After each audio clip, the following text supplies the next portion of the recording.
जय शिवराय मित्रांनो मित्रांनो शक्तीपीठ महामार्गाला राज्यातून मोठ्या प्रमाणात विरोध होतोय। याच्यामध्ये कोल्हापूर, सांगली, सातारा आणि सोलापूर या जिल्ह्यामध्ये तर हा विरोध अतिशय तीव्र आहे। परंतु या विरोधाच्या पार्श्वभूमीवरती सुद्धा शासनाच्या माध्यमातून जमिनीचं ॲक्विजिशन करण्यासाठी, भूसंपादन करण्यासाठी नोटिसी काढल्या जात आहेत।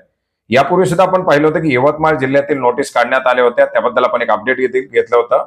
आणि आता विरोध असलेल्या सोलापूर जिल्ह्यातील माळशिरस आणि पंढरपूर या दोन्ही तालुक्यासाठीच्या नोटीस काढण्यात आलेल्या आहेत। आणि याच्या अंतर्गत जे गट आहेत, ज्या शेतकऱ्यांची नावं आलेली आहेत, अशा शेतकऱ्यांना आता नोटीस काढल्यापासून काही जर हरकत असेल तर ती हरकत घेण्यासाठीच्या सूचना देण्यात आलेल्या आहेत।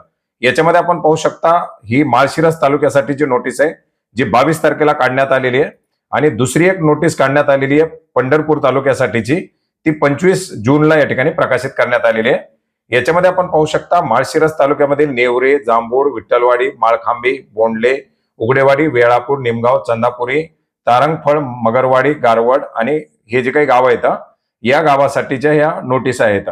याच्यामध्ये कोणत्या गटामधून हा महामार्ग जाणार आहे, त्याच्यामध्ये कोणत्या शेतकऱ्याचं किती क्षेत्र जाणार आहे, याच्या संदर्भातील माहिती देण्यात आलेली आहे। याच्या संदर्भातील काही जर हरकती असतील तर त्या हरकती नोंदवण्यासाठीचे निर्देश या ठिकाणी देण्यात आलेले आहेत। याच्यामध्ये आपण पाहू शकता आता या गटाची नोटीस आहे, कोणत्या कोणत्या गटामधून आणि किती क्षेत्र त्याच्यामधून ॲक्विजिशन केलं जाणार आहे याबद्दलची माहिती या नोटीसमध्ये देण्यात आलेली आहे।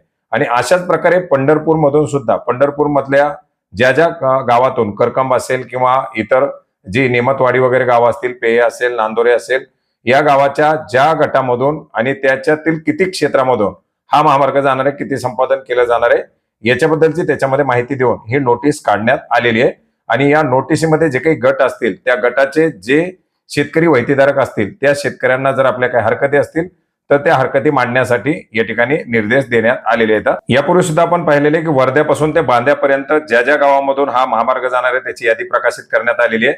आणि याच्या अंतर्गत आता या जिल्हाधिकारी कार्यालयाच्या माध्यमातून, भूसंपादन विभागाच्या माध्यमातून या शेतकऱ्यांना आता नोटीस या ठिकाणी काढायला सुरुवात झालेली आहे।